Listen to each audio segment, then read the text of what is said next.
That is Ontario's Minister of Energy. He's just not out for a stroll at Queen's Park. He's on the way to the Lieutenant Governor's suite, where once inside, it will be illegal to cut off someone's power in the wintertime if they can't pay their bill. After more than weeks of political posturing on all sides, the Wynne government Wednesday morning moved to stop any more winter disconnections. Now, depending on where you live in the province, you could have your power shut off during winter. The government had asked local distribution companies, or LDCs, to voluntarily stop that.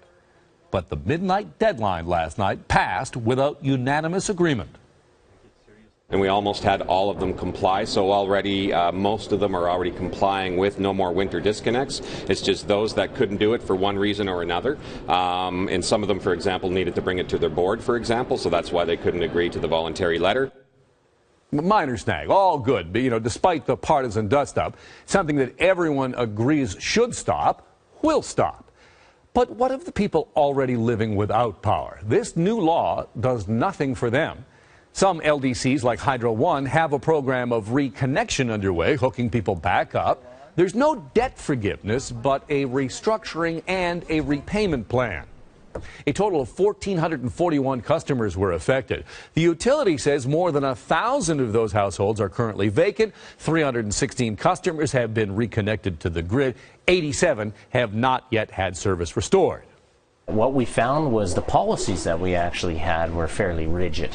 And when we went and revisited the policies, it allowed us the opportunity to actually find a greater level of flexibility, to actually work with customers to find ways in which they could build plans to service the cost of electricity and actually make payments. Now, the Liberals want all LDCs to follow the example right there of Hydro One. It's perhaps wise to keep in mind that the government is selling off 60% of Hydro One and is keen for any kind of positive news about the utility. But before you file this whole winter disconnection story under complete, here's energy analyst Tom Adams. This, political, machinations we've seen going on down at Queen's Park, I think has a real potential to boost up these bad accounts that utilities are carrying and may have cost impacts down the road. So should people have their power cut off during the winter if they can't pay their bills? If the answer to that is no, does that mean the answer to will we collectively all pay their debt if they can't?